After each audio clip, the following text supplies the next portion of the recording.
While the present lighting in Industriville works well for keeping enemies out of the city, it's not the most aesthetically pleasing solution just to have torches laying down all over the ground everywhere. Especially when the torches are close to the roads like this.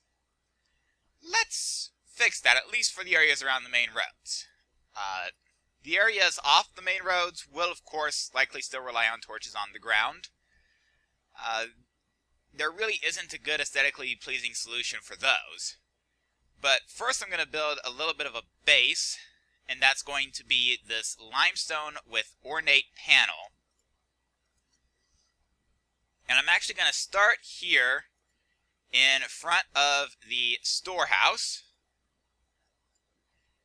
And I'm going to make sure that every path leading to a building is marked, like so. I'm going to go 1, 2,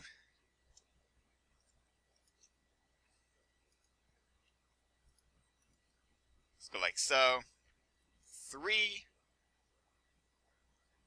3 I think is too high actually, so let's go ahead and cut that off at 2 and just put that there. Yeah, 3 would have been too high. And let's surround that with torches. And again here,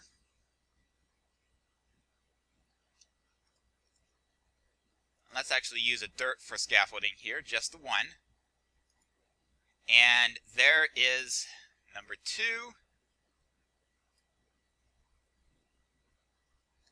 Number 3 over here.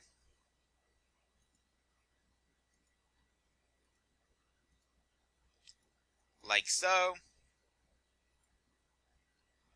And then 4, 5, and 6. Let me get these straightened out real quick.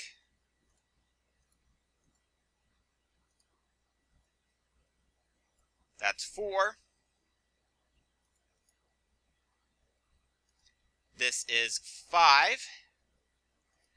And I know these are probably a little bit closer together than would be considered optimal, but hey, I'll go with it. And number 6. And there we go. So that's our first set of lampposts. And that should allow me to get rid of a couple of torches that are laid on the ground. So next up is going to be this intersection here. And I'm only going to place 3 at this intersection, just because of the shape of it.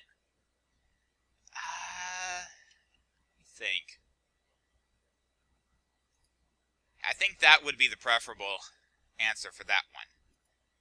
So let's go ahead and place this like so. 1, 2, and I have to place 2 dirt of scaffolding here. There we go. And the 3rd at this intersection. There we go. Light these up.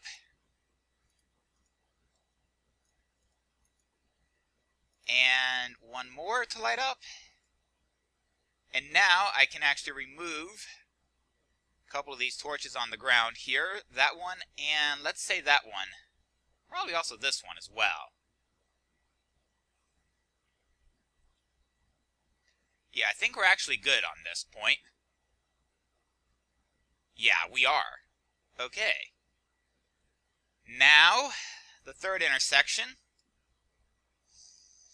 And let's see, and since this is a 3-way, and because of the project board there, I'm going to do this as a 3-lamp intersection, just as I did with the last one. But of course, this 3-way intersection is a little bit more straightforward.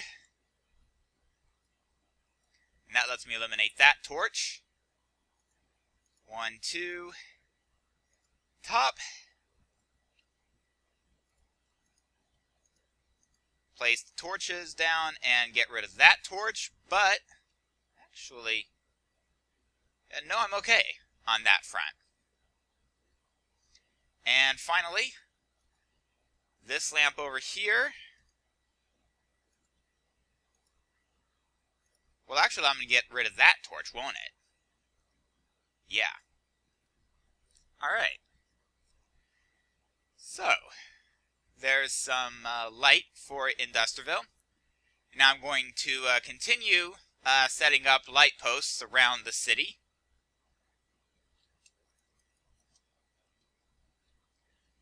Maybe we'll get around to finishing off that inn. Then again, maybe not. I don't know. The time has come to turn the silo into a windmill. But let me take care of a couple of preliminaries before I actually start that process. The first thing I'm going to do is make some sticks and some wooden planks, and then I'm going to combine them like so, and that's going to give me this scaffolding. And there we go. The other thing I'm going to do, go ahead and craft some stone tool rods, combine it with some sticks, and an iron ingot, and I'm going to get the iron saw. And now I'm going to go ahead and use the iron saw to cut some wood planks into wooden plank slabs, and then into pillars.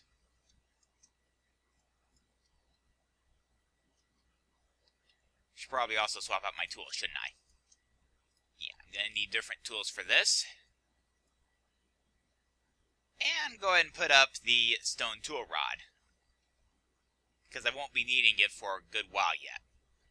Now, as I said, the windmill is going to go into the silo, but in order to pull that off, I need to get up to the second floor and sort out a reasonable place to put it. That seems good.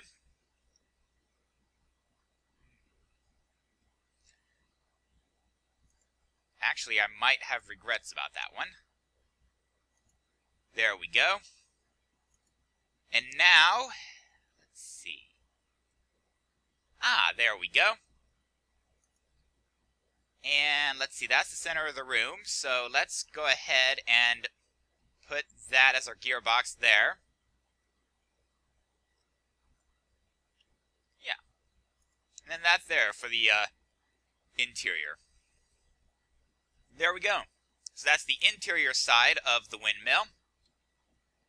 Yeah, it doesn't look too bad from the outside. Let me go ahead and get that sorted out. There we go. All right. Excellent. And now I can go ahead and go 3 more there. And yeah, go ahead and have that crossed there like so. There we go. Let's go ahead and take this up just a little bit further. And now I'm going to go 1, 2, 3, 4. And oof. I probably should have tried to actually hit the scaffolding on the way down. Let's see if I can come up with something that looks... Actually, I think I've got enough wool to pull this off. Actually, 4 may not be enough. Let's go ahead and extend the scaffolding a little bit here. 1, 2, 3.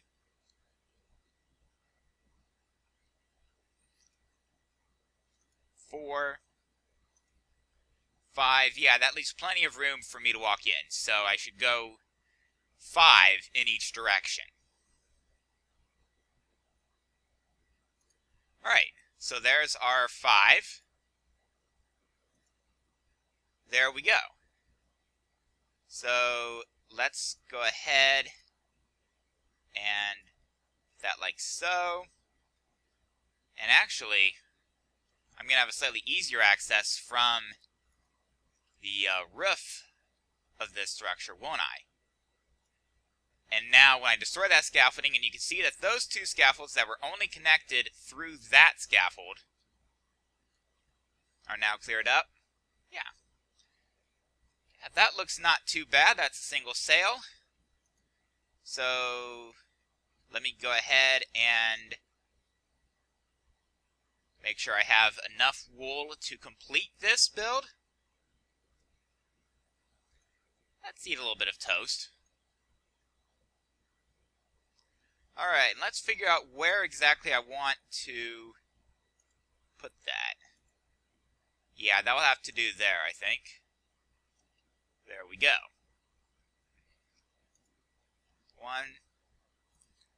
One there.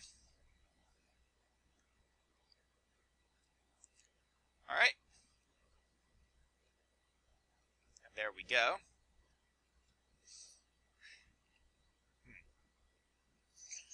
Okay, so I may have to set up a little bit of scaffolding. Actually, let me temporarily remove that pile of road so that I can put that scaffolding. There we go. There we go. So 2, 3, 4, and 5. And then 1.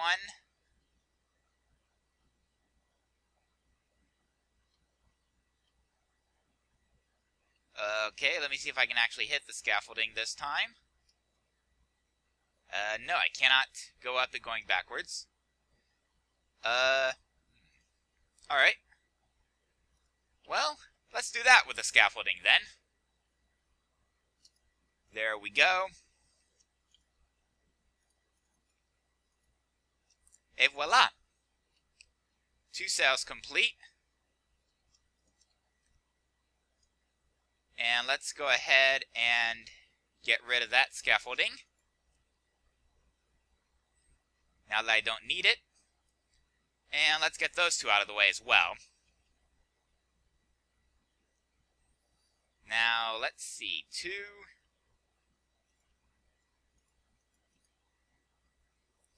3, 4, and 5. And let's get our wood, or not our wood, our wool. I didn't want those wools there. Oh, that's sorted out. Yeah.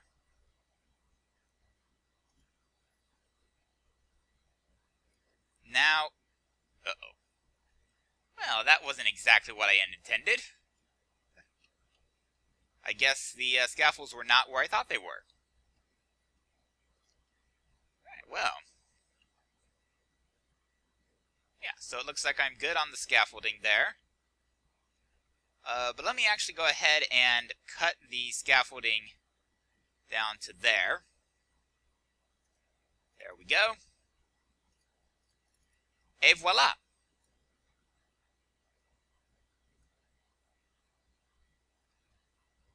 And that is the windmill complete. So, let's go ahead and mark the windmill off of our project board.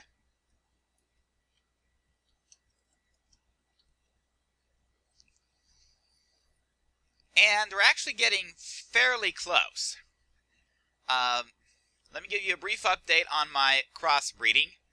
You may have noticed I am down to 4 crops. The onions and the rice both hit 10, 10, 10. And if we go over here, we can actually see that I've got a field here of rice at 10, 10, 10, and a field here of onions. The rice and onions are still expanding. But yeah, we've got the rice and the onions. And I think once I get these last, once I get these last 4 crops crossbred, I should be good. So I have rice, onions, potatoes, carrots, wheat, 2 fields of wheat. And then I'll have the beans, the bell peppers, the soybeans, and the spice leaves. In fact, I don't even really need the soybeans, which is good because those were a late addition to the crossbreeding field. And they're probably the furthest away from that 10-10-10. While I'm at it, let me see where exactly I'm at. Now, the beans are getting up there. The bell peppers are about midway. The soybeans, it's still early days. And the spice leaves are about as far as the bell peppers. Alright. So let's see what exactly we got from the crossbreeding. Start with the beans. 9-10-7, that's really good. Soybeans, 4-2-4, that's decent. 5-6-8 for the bell peppers. And 7-5-9 for the spice leaves. So, alright, looks like this one here. There we go, 9-10-7. Next up is the soybeans. These are at 4-2-4, and I'm going to go ahead and break the one closer to the water. Let's actually do spice leaves next. 7-5-9, yeah. So that one there. And now the bell peppers. And these are 5-6-8, yeah. Alright. So that is another round of crossbreeding. I'm still probably several rounds of crossbreeding away from 10-10-10s with these crops. But I will continue to work on the crossbreeding and work towards getting these crops transplanted into our master field.